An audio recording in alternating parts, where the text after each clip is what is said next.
En 1967, après avoir atterri sur Terre et accompli leur mission, les vaisseaux spatiaux soviétiques Soyouz avec Komarov à leur bord périrent tragiquement. Plusieurs années plus tard, sous la direction du milliardaire suédois Meyer, une expédition vers Mars est préparée. Après 10 mois, l'équipage du vaisseau spatial Ulysse atteint la planète rouge. Le capitaine informe l'équipe qu'ils ont reçu l'autorisation d'atterrir et demande à l'intelligence artificielle du vaisseau Irene de vérifier tout ce qui est nécessaire pour un atterrissage en douceur. C'est alors que Meyer révèle qu'après 4 années de préparation et de sacrifices financiers considérables, la compagnie américaine Lilian les a devancés en atterrissant il y a 2 semaines. Le problème est que la Terre n'a reçu aucune nouvelle de l'équipage américain hormis une vidéo où ils demandent de ne pas venir sur Mars. Une dispute éclate entre les membres de l'équipage, mais le capitaine déclare que l'atterrissage aura lieu quoi qu'il arrive. Chacun regagne sa cabine à 30 minutes de l'atterrissage. Irene entame les préparatifs, mais un événement imprévu survient. Le vaisseau ne se détachant pas du système porteur. La navette représente une menace pour tout l'équipage et la seule solution est de procéder à la séparation manuellement. Le commandant S s'aventure dans l'espace et lutte pour libérer les attaches, mais à ce moment précis, la navette pénètre dans l'atmosphère martienne, projetant le capitaine dans le vide. La navette manque de s'écraser sur Mars lorsqu'une erreur système provoque une panne de courant. Désormais, ils ne peuvent compter que sur l'atterrissage manuel. Irene se met en veille et les astronautes parviennent tout de même à se poser sur Mars. Ils ont réussi, mais leur carburant est épuisé. Les réserves d'Irene sont épuisées et elle ne redémarre pas sans l'ordinateur de bord et le système de survie. Il ne leur reste qu'une journée à vivre. Alessandra pleure son défunt mari lorsqu'elle After diagnosing the ship, it becomes apparent that too much fuel was consumed during the landing, and now the ship cannot return to orbit. The only option is to wait for the solar panels to power the generators, but there's a storm on the surface, and it will take 2 days, time they don't have. At this point, Simon mentions the American ship, Zeta 1, which beat them by 2 weeks. It likely crashed, but there are probably batteries left. The rover sets out on a journey while those remaining on the ship try to restart the system. Engineer Basil recalls that the AI has an energy-saving function. He initiates a reboot, but Irene doesn't start. At this time, the rover finds the wreckage of the American spacecraft and 1 surviving solar panel, but there is no sign of the American crew. The astronauts head back but spot an unconscious person in a spacesuit. Despite their ship running low on oxygen, Jana insists on transporting the person. Nearby, they find the black box from the American spacecraft. The team arrives at the ship, but Jan refuses to let them inside, stating that 4 survivors are better than 8 corpses, so he won't open the doors. Alessandra tries to persuade the man when the discovered astronaut wakes up, and at that moment, AI Irene activates and opens the doors. Upon examination, the found astronaut knows nothing about the American crew, as he is Vladimir Komarov, a Soviet cosmonaut born in 1927 in Moscow, carrying out the orders of the USSR government. He doesn't know how he ended up here, but is not willing to reveal any secrets. Komarov confidently answers questions that are consistent with his time, raising the suspicion that he may have post-traumatic stress disorder. The astronauts send a message to Earth and receive a response from the American corporation, Zillion, stating that there were no Russians in their mission. The crew of the Ulysses spaceship tries to make sense of the situation. How could Komarov, who died in 1967, end up on Mars after all these years? Is he a time traveler or an extraterrestrial? The psychologist is tasked with questioning Komarov first, and he confesses that he is hungry. Jana goes to get food while the others try to understand what has actually happened. Basil suggests the idea that Komarov was waiting for them. Meanwhile, Vladimir is eating the food brought by Jana when the woman confesses that he died 50 years ago, and his family buried him long ago. Komarov takes this news rather calmly. In the meantime, the state of the ship, although it has reached stability, remains unreliable because the engines do not work and there is no fuel. So, leaving is impossible. The crew continues to keep an eye on Komarov, but he behaves calmly until he suddenly disappears.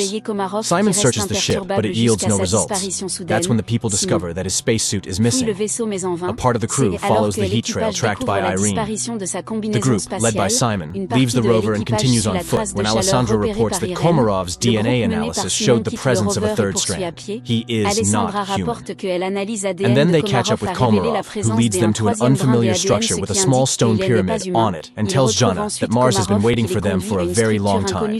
At the same time, Goldstein, the founder of the Zillion Corporation, whose ship was the first to arrive on Mars, is informed about the discovery of a person on the red planet who couldn't have gotten there naturally, suggesting that he was created on site. However, only AI could survive for such a long time on a hostile planet for humans. This implies the need for further study. Meanwhile, Komarov cannot explain how he opened the door and found himself in the location where they discovered him.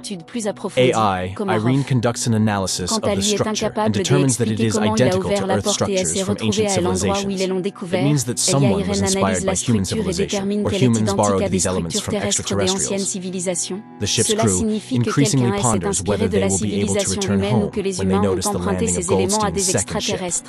Soon, the captain of the ship, Gemma, establishes contact and promises to help them return to Earth. However, Meyer does not trust Goldstein and advises hiding Komarov from competitors. Jana brings Komarov a uniform so that he does not stand out when the visitors arrive, and he requests that they trust him. Shortly, two armed military personnel, Edward and Adam, arrive on their ship and behave rather aggressively. Edward demands that they hand over the black box from the Zeta-1 ship and, not hearing agreement, orders his partner to search the ship. Meyer hands over the found black box and they depart. Meanwhile, chemist Eva reports that the stone found on Mars consists of an alloy that does not exist on Earth. However, it is known from ancient sources and was once called orichalcum, the metal of Atlantis. In addition to copper, zinc, nickel, and iron, it contains a third strand of DNA, similar to Komarov's. Meyer warns that if Goldstein learns about this, he will take the cosmonaut back. The crew is divided into those willing to exchange him for fuel and those who are willing to stay but want to know the truth. Jana invites Vladimir into her cabin and asks for permission to use hypnosis. He agrees, and the psychologist begins her work. The rest of the crew listens to the conversation via transmission. However, Komarov only shares the final moments on the Soyuz spacecraft before its demise. During this time, Gemma and Alan arrive on the ship and apologize for the actions of the military and express their readiness to help fix all the malfunctions. Jana remembers her conversation with Komarov, who laments the future of Earth due to humanity's irresponsible behavior.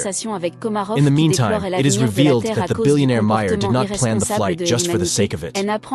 4 years ago, the rover sent a photo to Earth of the found stele, and he confesses that they found a stone with unknown DNA. Gemma explains that it's an information storage system that can be rewritten. Upon hearing these words, AI Irene activates and deciphers the message on the stone. It's a series of numbers. At this time, the hesitant Jan leads a mutiny. He doesn't trust Meyer, who warned them about Zillion, but now the Americans have come to their aid, and their leader, as it turns out, concealed the true purpose of the flight. He is ready to switch sides to Goldstein, who is willing to do whatever it takes to combat his terminal illness. Later, engineer Basil informs Meyer that Komarov is the same kind of program as the stone they found, but the most crucial revelation is that he deciphered a copy of the black box from Zeta-1, which shows that the oxygen on the ship was cut off at the moment when one of the Americans struck Komarov. This means he was there. He also activated AI Irene when he boarded their ship. After the conversation, Meyer shows Jana the photos they received 4 years ago from Mars, which, when decrypted, revealed Jana's face. This is why he brought her on the expedition. The woman is disappointed. Meyer played everyone. Suddenly, she sees herself in her father's house, where Komarov tells her that she is the link between Mars and Earth. He has been waiting for her for thousands of years, and now he will prepare her to make a difficult decision. He provides coordinates on Mars where Jana should go. Meanwhile, on Earth, scientists inform Goldstein that Komarov is the equivalent of a computer, and he himself is a biological machine. They are ready to transfer his brain into Komarov's body, but cannot guarantee the preservation of his personality. However, Goldstein is ready to take any risk to get rid of his terminal illness. Meanwhile, Jana leaves the ship despite Simon's protests. At this time, technicians Alan and Alessandra test the engine and discover that access to it is blocked, and Irene suddenly begins responding with jokes, which is entirely uncharacteristic for a machine. It is revealed that she has reprogrammed herself. Her interface and logic are changing, and she refuses to answer who or what made her do this. Engineer Basil realizes that her system is becoming like